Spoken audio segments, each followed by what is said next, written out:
Welcome once again to the new chapter, a transformative talk show where we focus on character transformation, mindset development, self identity, and a whole lot.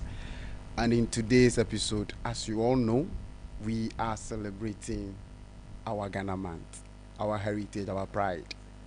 Therefore, we welcome you to today's episode. It's going to be a wonderful show as we fly the flags of Ghana so high, we dress in our beautiful kente and all that. There is still more that we have to know. We still have to know who we truly are as Ghanaians. And today in the studio, I have a very powerful man with me here. I'm going to read a brief profile of him, then I will introduce him to all of us. So stick and stay, don't go anywhere. Share the link with a friend, and also don't forget to subscribe to the channel because this is where we turn the pages and we read the new chapters. So in the studio with me today, I am privileged to have a lecturer in African Studies focusing on history and politics from the Whole Technical University. He is also a Pan-Africanist and a very gentle man. I won't do a lot of talking. I will allow himself to tell us exactly who he is. So let's welcome together Mr. Divine Yao Amu. Thank you very much. I'm privileged to be here within this studio. I must take the opportunity to say very good evening to your cherished listeners and viewers and say that it is good to have a self-identity because that is the oxygen that survives your state of being, and that also promotes the idea of God's in his own infinite wisdom to create you to be who you are and where you find yourself to be for man and God himself. Okay, thank you so much. I don't know which of the names to use.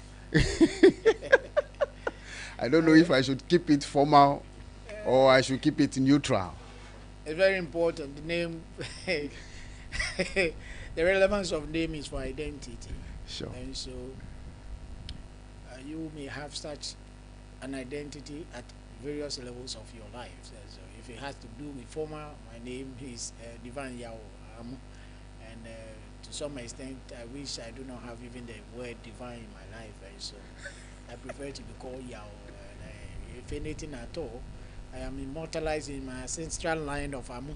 And so Amu will be very important. And in any case, popularly, generally, many people will call me Rasta. So do I have problem with that? Not at all. Okay. So we use that as well. Yes.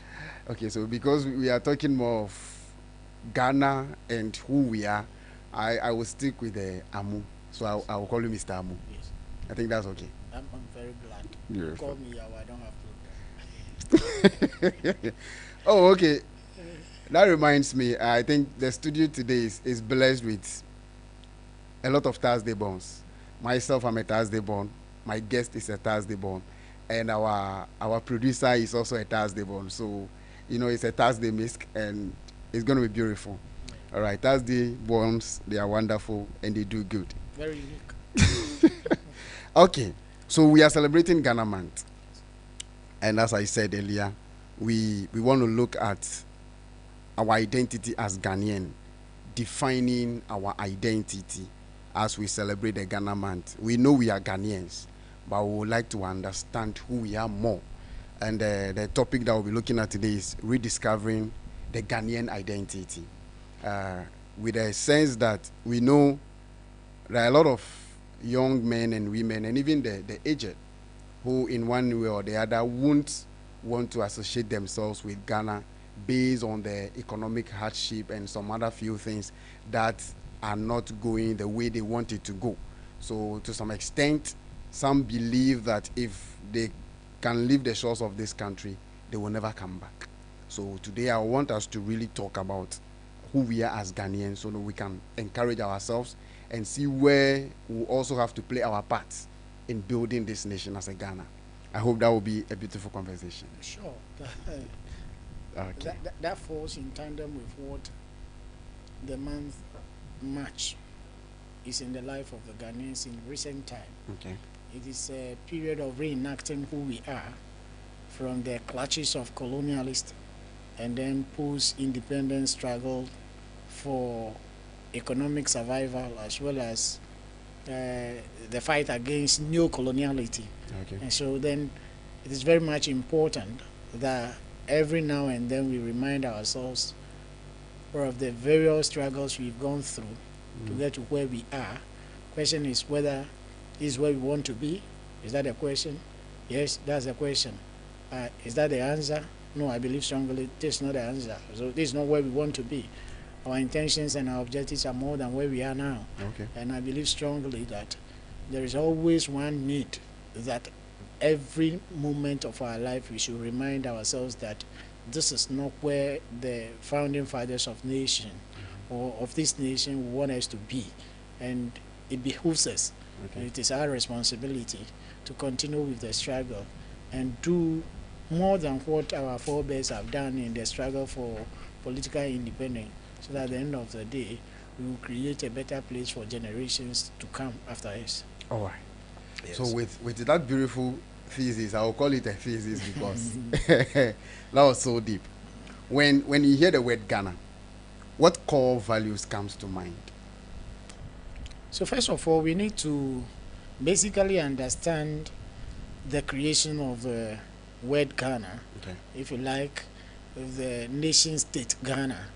That will set the conversation in a frame that will bring a better understanding to the topic. And so Ghana is a nation state in a true sense of the use of the word that was actually created out of many ethnic groups Okay. as a result of colonial imposition on the space.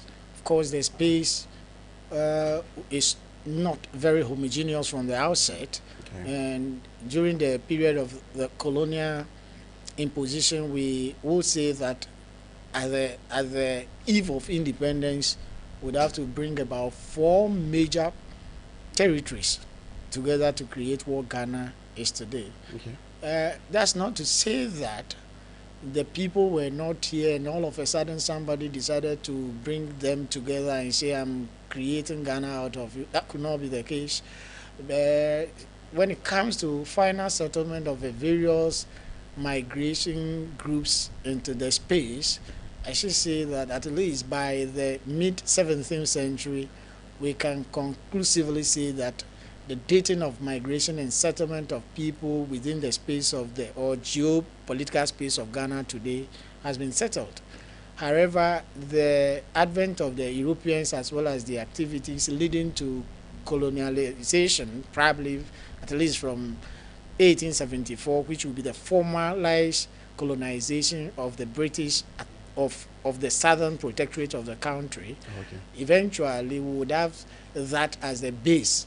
Then we have the Asante territory, and of course, when you are talking of the Asante Kingdom or Empire, it entails a lot of the Middle Belt regions as we have them today.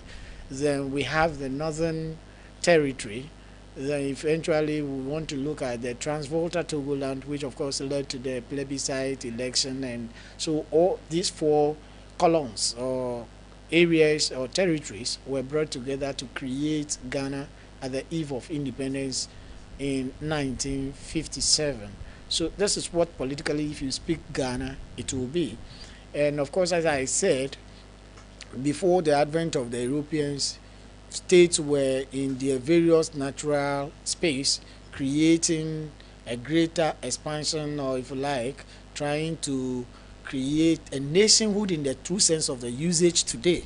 So we have states, empires, kingdoms that were of various levels and of various sources before the advent of the colonialists, and eventually by the order of Berlin Conference in 1884-85 that laid the foundation for the partition of Africa.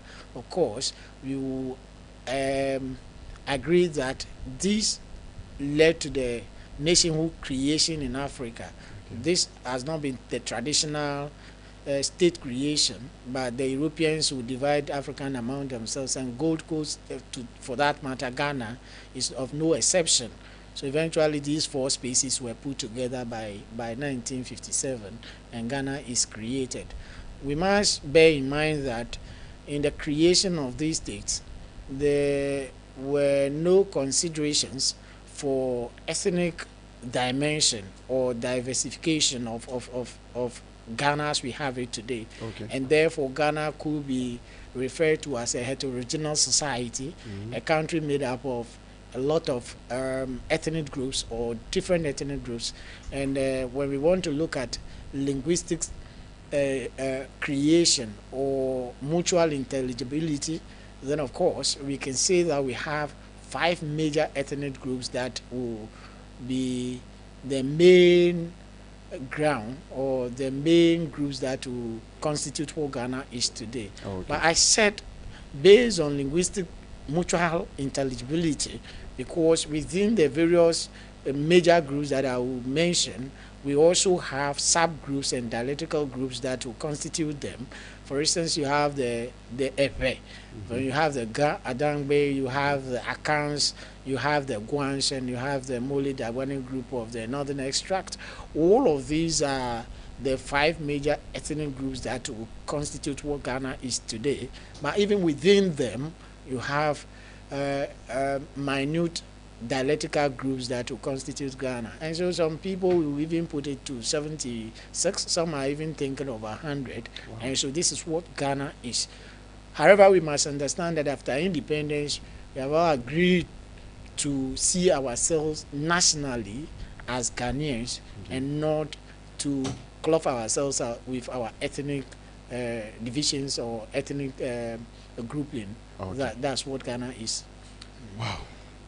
I will advise that you pick a pen and a notebook and write all these things down, because this is a pure African studies class that we are having today here.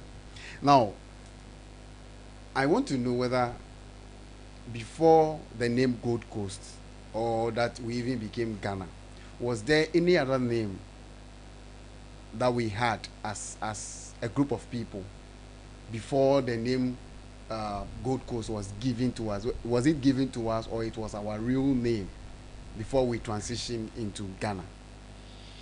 So when you look at the situation prior to, as I said, the advent of the Europeans, we never had a complete space created that probably will say that we metamorphosed from Gold Coast to Ghana. Okay. And so there were several groups of people within the land that we could say the Efes were here, the Dagombes, the Gonjes, the Akans. Within the Akans, you have various groups before the coming of the Europeans. Even the presence of the Europeans saw the emergence of other groups, like the Asante, for instance, emerged in the mid 17th century, when already the Europeans were here in the late 15th century. Okay. And so we have various groups that we identify by our indigenous identity or indigenous grouping. You understand? For instance, so they say these are people, and they are identified so based on language as the main conduit, and all other factors.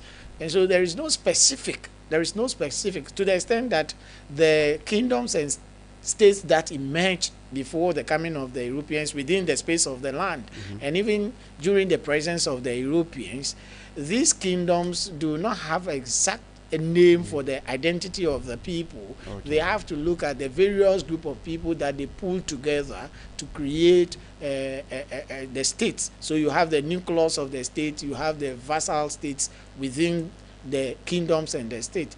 And so there is no specific name you assign to this very area or jurisprudence to say that this is Gold Coast, and automatically we change it to Ghana.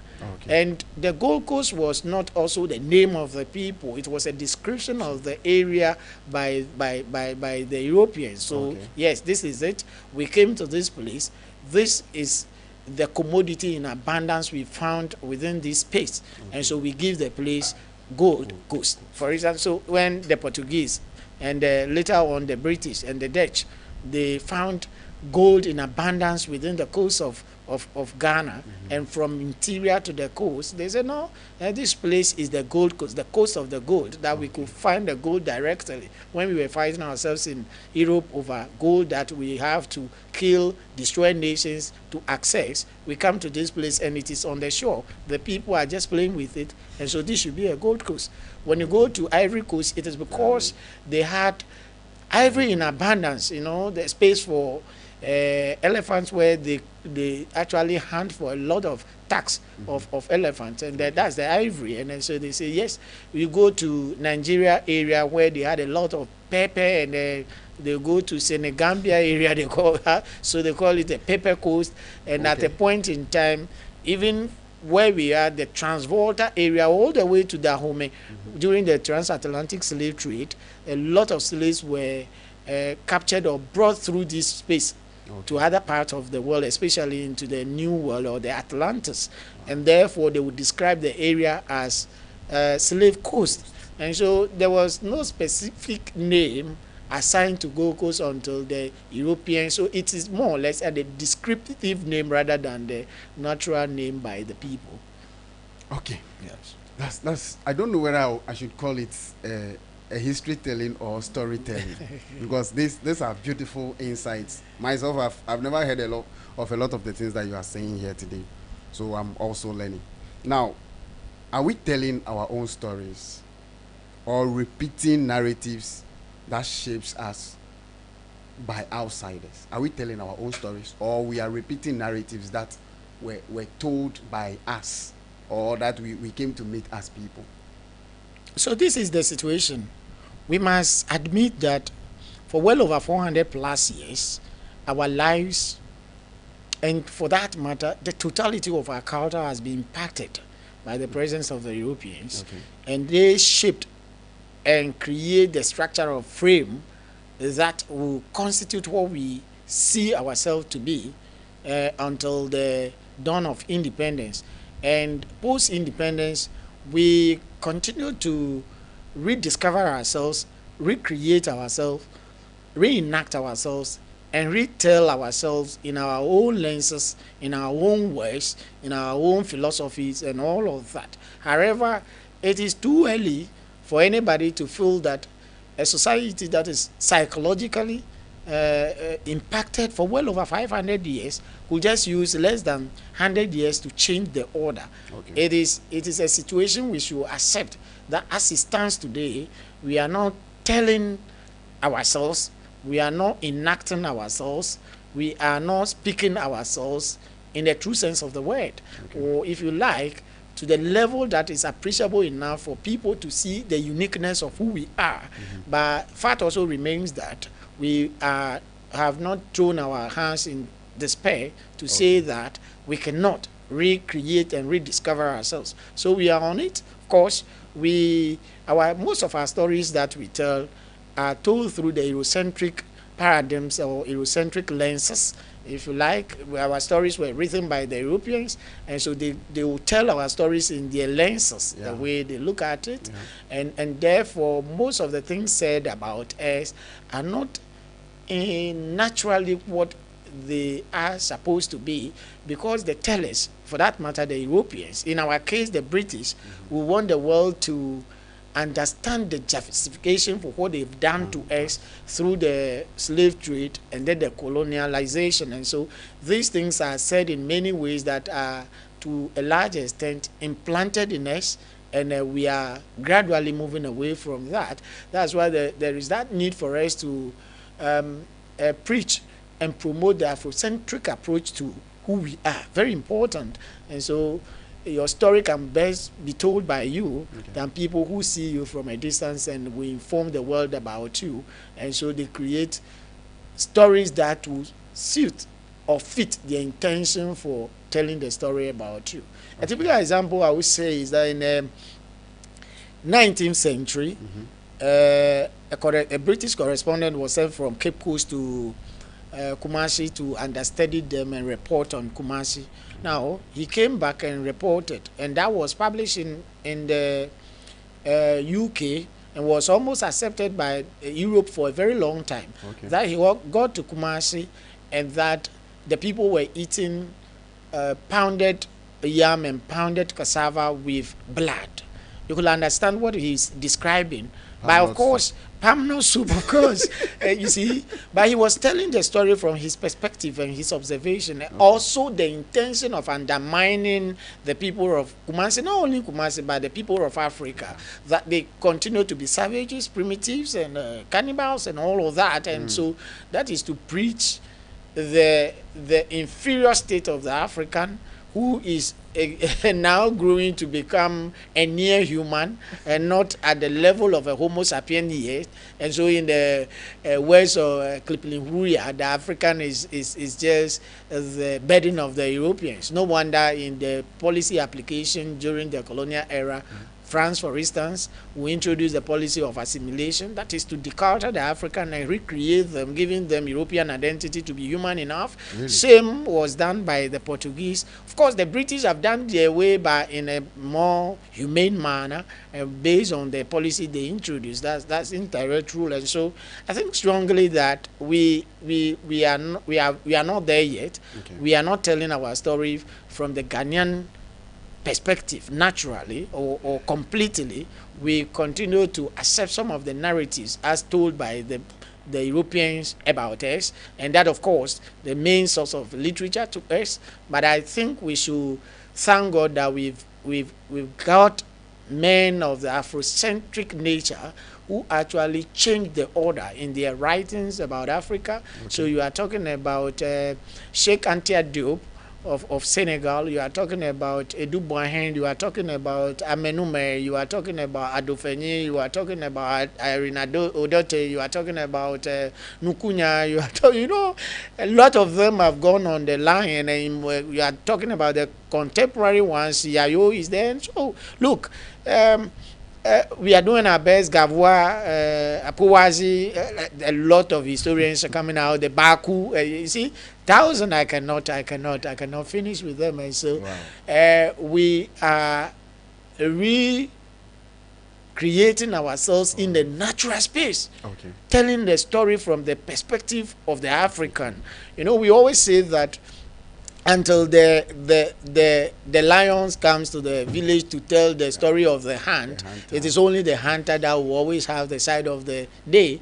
And so I think, yes, we are doing well, but not there yet. So our story is a mixed story, both of the European source and then the African source. But I must say that the European source has a lot of influence over us, mostly written by people who are not anthropologists, people who are not historians, okay, people who are not sociologists and archaeologists, but they were here to just report, missionaries reporting on the activities, and these things were taken hook and sink as the truth of the Africans. And I think that's what we are left to do, and we will continue to create the awareness of the African understanding himself from the African perspective.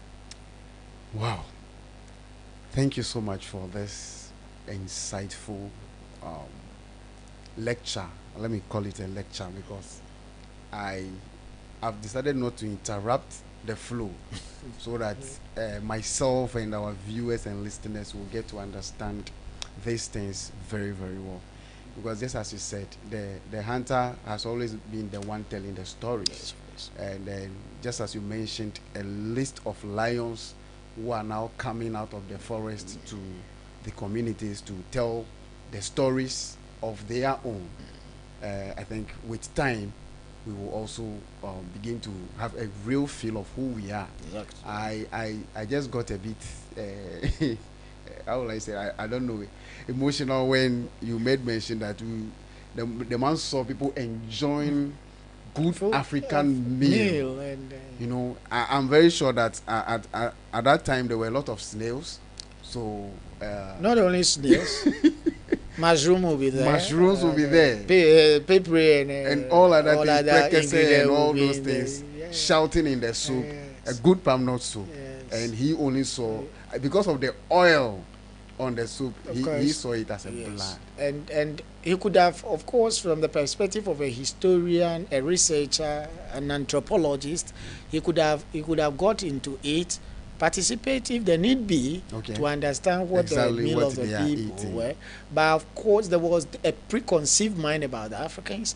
That they were still in the process of becoming human, as I said, and so they were not near even Homo sapiens, and that they were primitive, and that they could not even qualify to eat anything except their own blood. And then so, after all, they were engaged in slave trade, killing themselves to sell prisoners of war and all of that. And so it has to do with the preconceived mind and how they saw the African to be.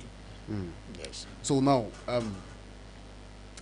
so most of our stories are being written based on the colonial era about us. When Yes. you read books, it's more or less like the things that the whites came to do with us, and then all that. We don't really have stories or history that speaks about the days before the colonial masters arrived. Are there materials there that we can chance on so that we could read things that came before the colonial masters arrived on our coast? Are there materials that we can Yeah, so access? I must admit that the reason why Hegel would say that the African has no history and has not contributed to the civilization of the world or the development of the world has to do with a basic error, or if you like, a false assumption that we have not written our past, we've not written our story in a form that is well coded and documented. Okay. And as a result of that, Like the Greeks did. yeah, but we will come there. we will come there. In fact, so the basic argument or the centrality of Hegel's argument is that because the African has not written enough about himself in the past, everything of African is as a making of the Europeans. And so the history of the African is a history of the European of African. Okay. That's what he's saying. But that is a falsified assumption, or if you like, a false assumption. And good news is that this very theory or concept was not dismantled by African writers. It was done by Van Sina, Okay. a Belgian historian who mastered the history of oral tradition. And as a result of his own writings, Hegel became a useless propounder, so to speak. So Van Sina will tell you that the very history of Europe, right? The very history of Europe will start from the pre-colonial era, a prehistoric era. Okay. Because during the prehistoric era, we never had a written form of anything. Yeah. And so there are many other forms by which history can be told beyond just a written form. Okay. And when you study the Africans, it is very important for us to appreciate that Africans depends largely on the non-documented or non-written form of history or of culture of their life than that of the written one. But that is not to say that Africans have not written about themselves in the past. You know, the first form of human writing started with the Kemet civilization, that's the pharaonic Egypt, and that is hieroglyphics. And so that cannot be the case. And we had various forms of how we write things, and so that understanding must be established. In actual fact, the first form of human writing in the world will start with Egypt, Kemet. And so that argument is settled. But I must say that at a point in time, the writings of the Africans will not be that much compared to where Europeans move away from the prehistoric period and they started documentation of their lives and their story. Okay. But as I said, that is not the only way out. There are alternatives, and that is also accepted by the world, the world of history, and so that's very important. For instance, we look at archaeology. So if it is not written by the excavation and the trace of the artifacts of the the past of the human activities of the people, it speaks a lot about them. Okay. We have a form of how to, or a method of how to get history out of archaeological materials of the past remains of people that were excavated or that are excavated. Now, again, we have what we call linguistics, right? Okay. Yeah. Linguistics has to do with the scientific study of the origin and the changes that occur in interrelated languages. And so, if I'm here and then I speak Epe, I go to Togo, somebody is speaking Epe. I go to Benin, somebody is speaking Fon. You go to Tokome in Ile-Ife and somebody is speaking Epe. Linguistics will explain whether these people belong to one ancestral tree, Okay. or they have one progenitor, or they live in one space and there was imposition of, if you like, internal colonization and all of that. So linguistics is very important.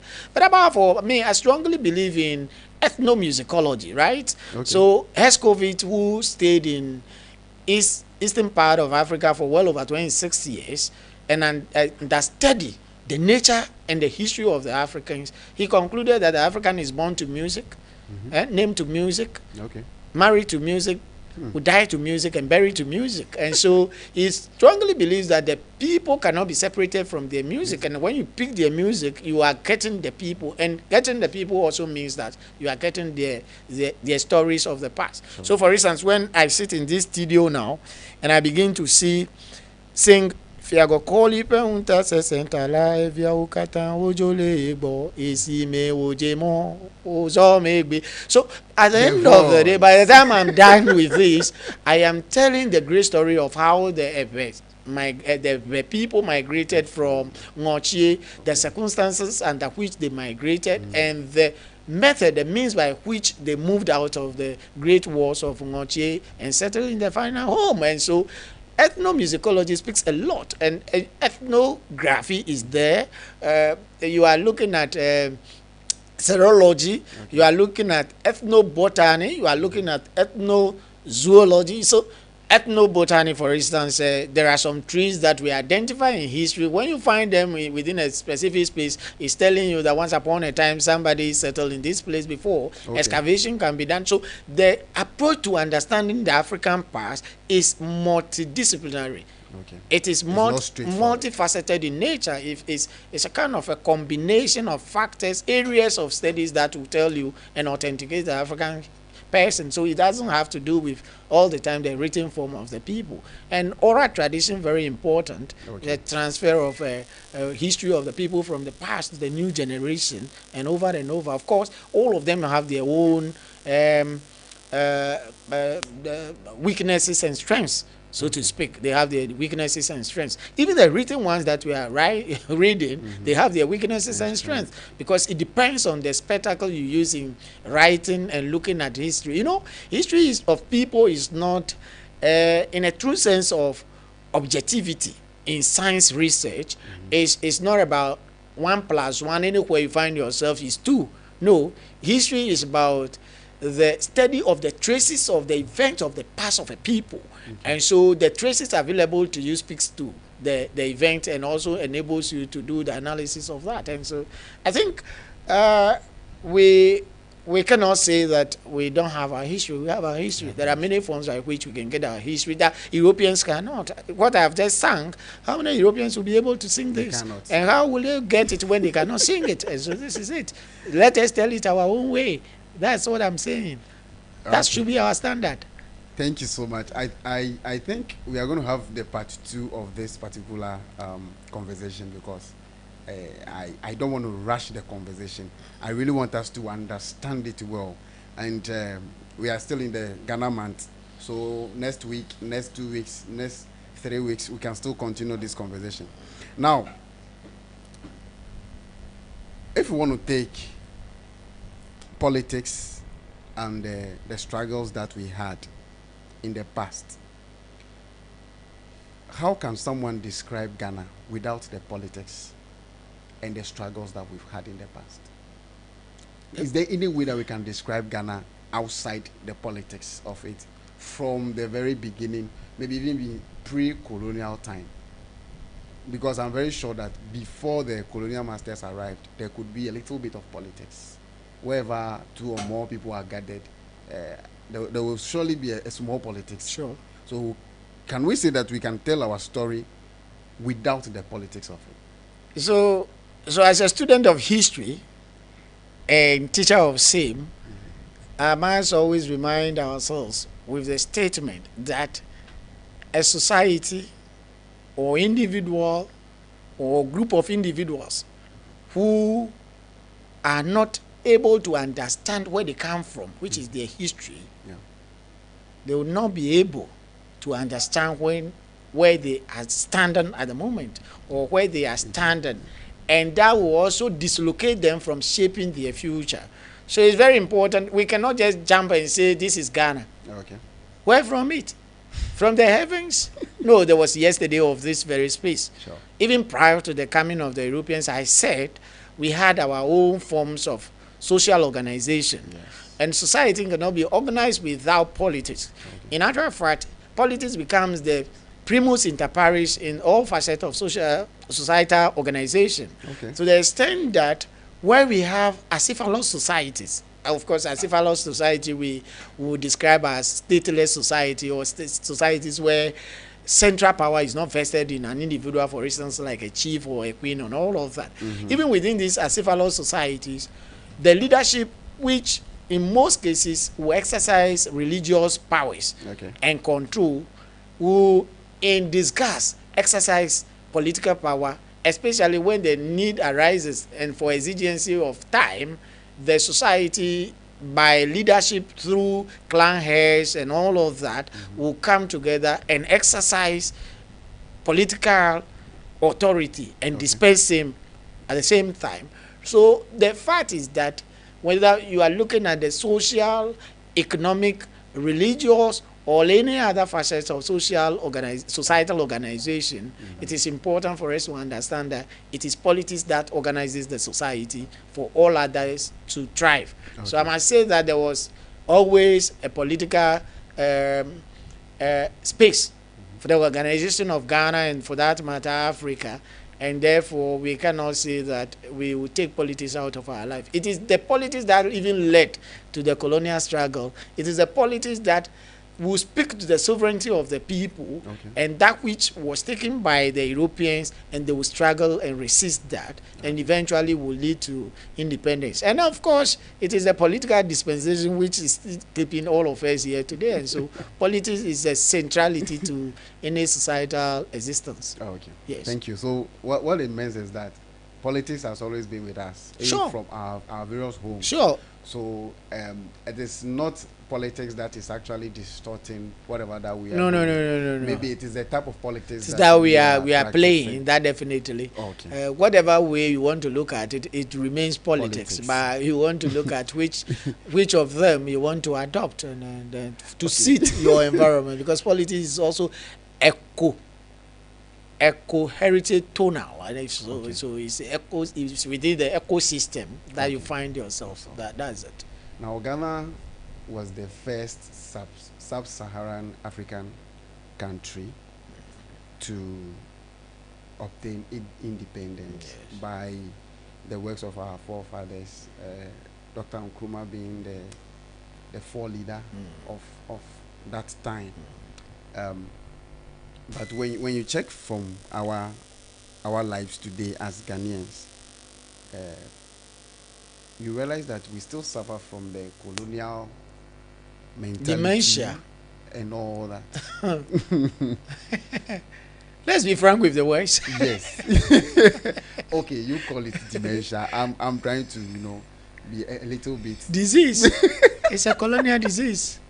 So do the remnants of colonial mentality still affect how we see ourselves? Surely, very important. We must understand.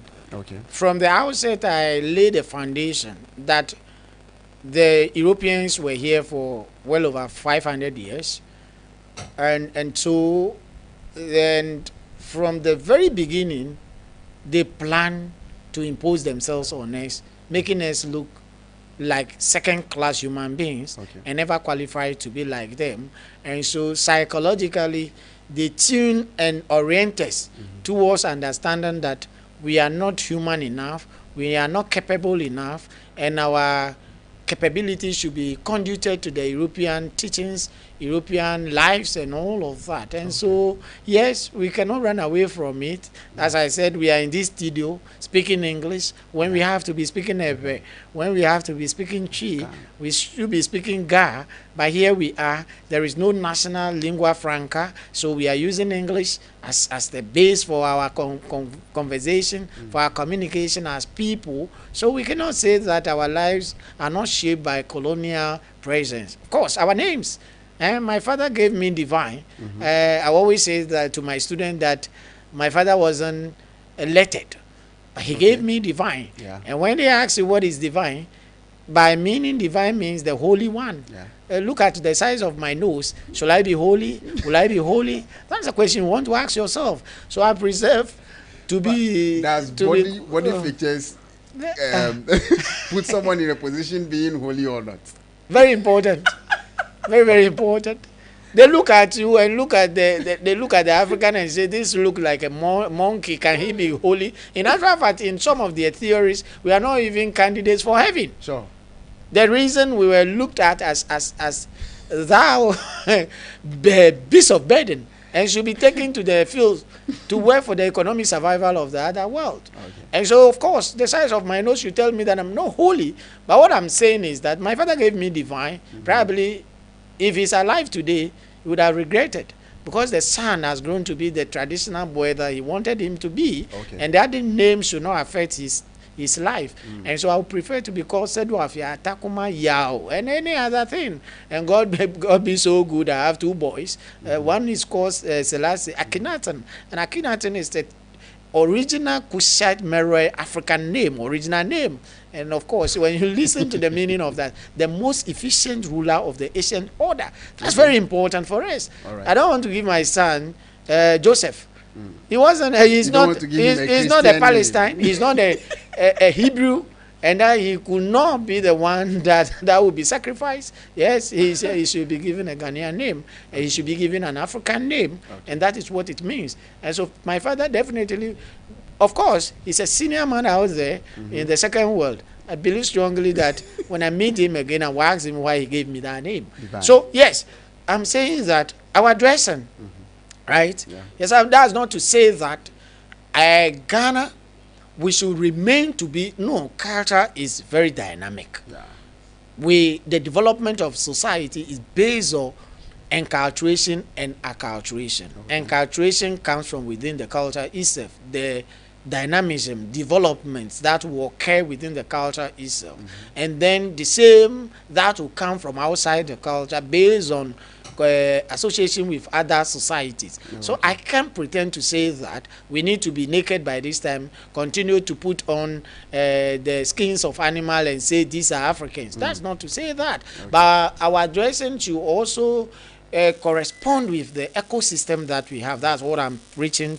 And I'm saying that the food we eat, we destroy our food. Yeah. Look, ask your student today and I say, what is your best food? And they will tell you shawarma, rice, pizza.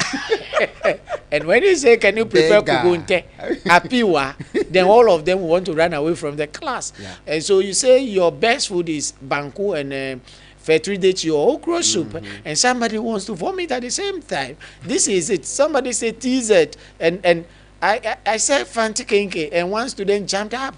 You see, if it is not Indomine, there is nothing that we call food. And so, yes, we cannot say that we are completely out of the wood. We cannot say that. Okay. The legacy of the colonial life is still with us. Okay. Our religion, see.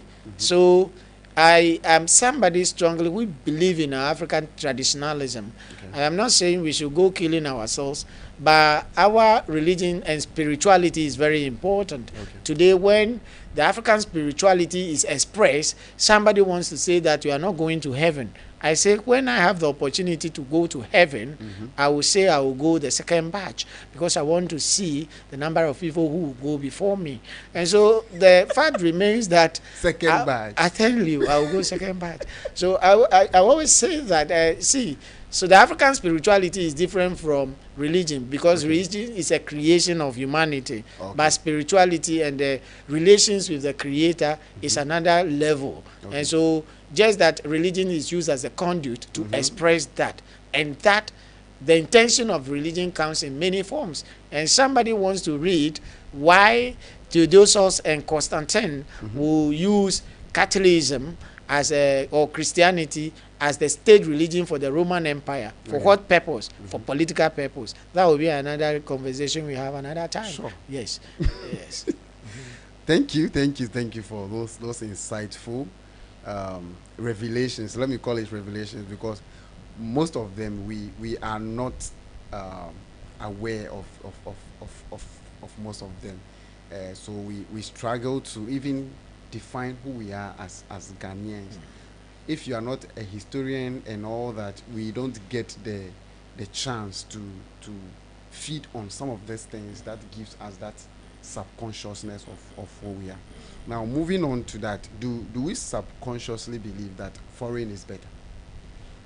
Not subconsciously. When you say subconsciously, to some extent, we are not that aware of what we are doing. Okay. Subconscious. So you act. You act without necessarily knowing that you are acting. Okay. Involuntarily, something like that. You're not conscious about it. You are not deliberate about it. It cannot be the case. We are deliberate about our actions and our thoughts and our philosophy that the white is better. Because then you cannot blame the people. I said for well over 400, 500 years, we have been redirected, recreated. We've been decultured and now recultured by the Europeans. And we are made to believe that we cannot be without them. And so food from them is the best.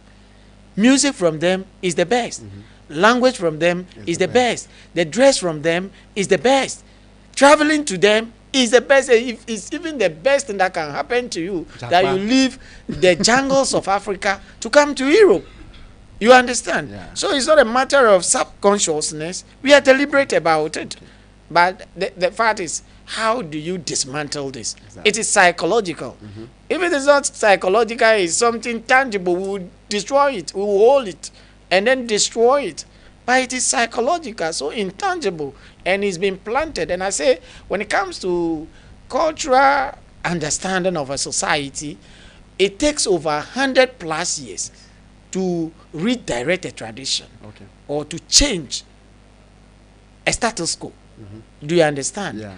And so we must agree that we are not out of the wood. The political independence of Africa, of course, we claim 1960 to be the year of Africa, because many Africans had their independence in that year. We also say, of course, Ghana being the first, I heard you say that we were the first to have had independence from the Europeans as sub-Saharan African country. Yes, that's the truth. But that was in 1957. Yeah. And so between 57, 60, 65, majority of us had our independence. But question is, what independence? I think that should be the conversation. Okay. What independence? It has to do with ceremonial independence. Just because right after independence, we began another form of coloniality that Kwame Nkrumah will put in his own philosophy as neo-coloniality, new form of colonialism. In this case, the imperialist has remarked himself in a way that you are not seeing his political presence, but his economic presence is even more than the political presence. That's the case. And so, yes, we had our independence, but then because our survival, our economic life, and almost virtually everything except the ceremonic removal of coloniality, we are still attached to the apron strings of the Europeans, and for Ghana to the British. Look, the Gold Pack or the colonial pack of the French West Africans is another example you want to. Yeah. So they are still in the hands of the Europeans, especially the French. Yeah. And so the movement from the assimilation to association is just a semantics. It's just a change of words. And so they are not truly independent. We are not truly independent, other than that our development should be of a different level. But of course, they came with mercantilist theory. That's to make us underdeveloped. So I wish our listeners will have the opportunity and develop the time of reading this work of Walter Rodney, How Europe Underdeveloped Africa. It's it's a must read for every African, and you will understand whether we are out of the wood or not. It's just a ceremonial name, and so yes, we are still there.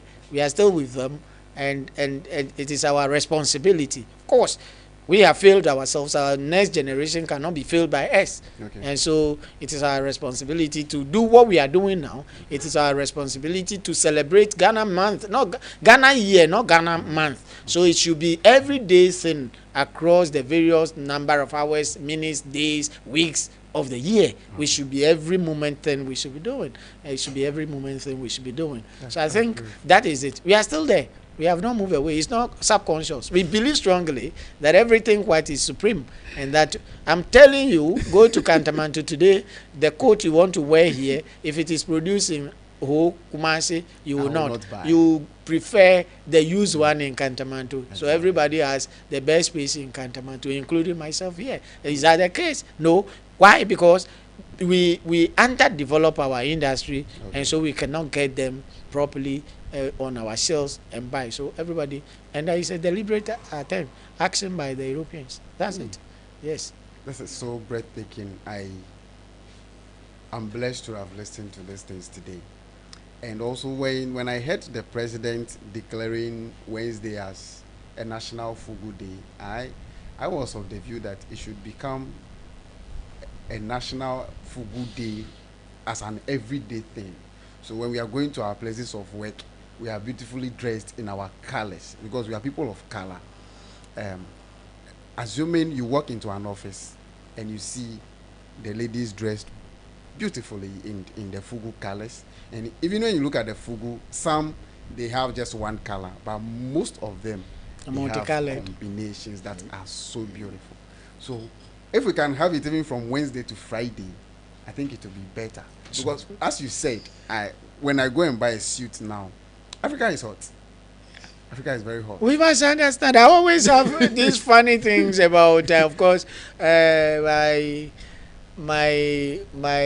learned colleagues. I am not their colleague in a way. I always question them why they continue to wear the wig.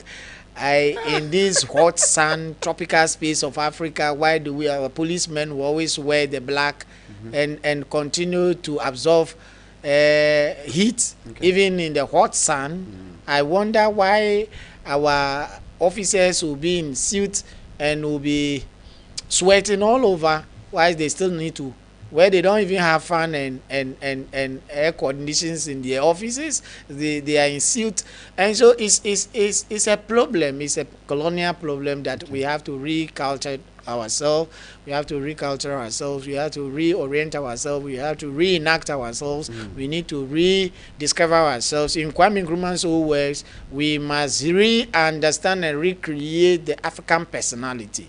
We need to rediscover the African personality. The recovery process is very important. See, so the declaration of just one day is not enough.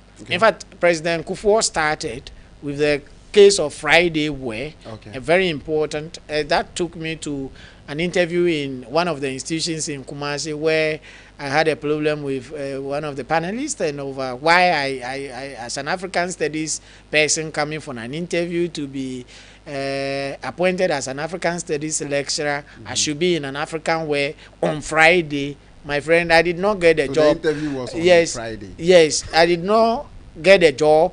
But I believe strongly that I sent a very strong message that very well will impact that very panel and probably send some things home in a case of education. So, yes, President Mahama has added the Fugu Day to it. I strongly believe that a day will come, not in my life, I don't care, but we must lay the foundation. Not in the life of my son, I don't care.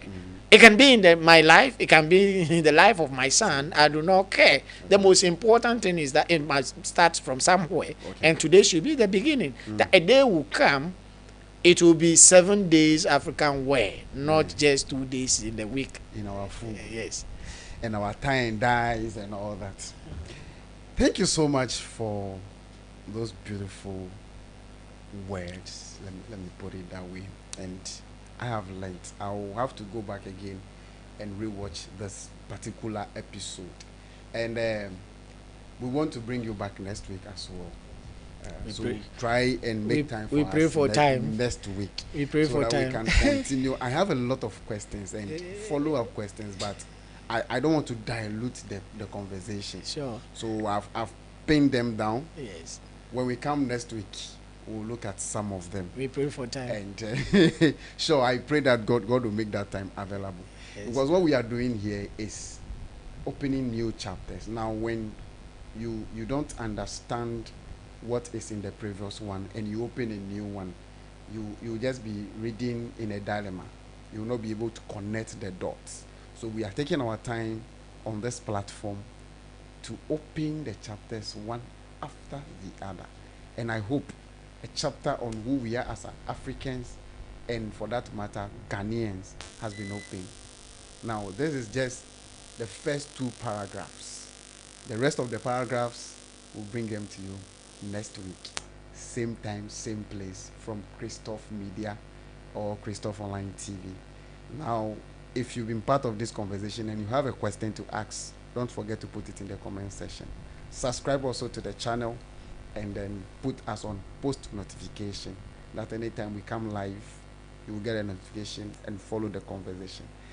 Mr. Amu, thank you so much for coming to bless us today, for bringing us out of some of the disbeliefs and the distortions that we have in our minds as black people or as Africans, and for that matter as Ghanaians. We are original. We have not been made by any other person, but we have been made by the creator of the world, and we are also not inferior to any other race. Sure. Let's get to understand that very well. In as much as we buy into the new developments, which has made it possible for us to even sit here and have this conversation so that you can watch us from wherever that you are, does not mean that what we are and what we have is inferior. We just have to use that to balance what we have so that we can get our images up and up every day. So stick and stay with us. Same time Wednesday, we'll be back with Mr. Amu. Yes, you will surely see him. I pray that God will make it that possible. So thank you. This has been the new chapter and brought to you by the Prince Capital Foundation. And we are being powered by Christoph Online TV. See you on Wednesday. Bye-bye.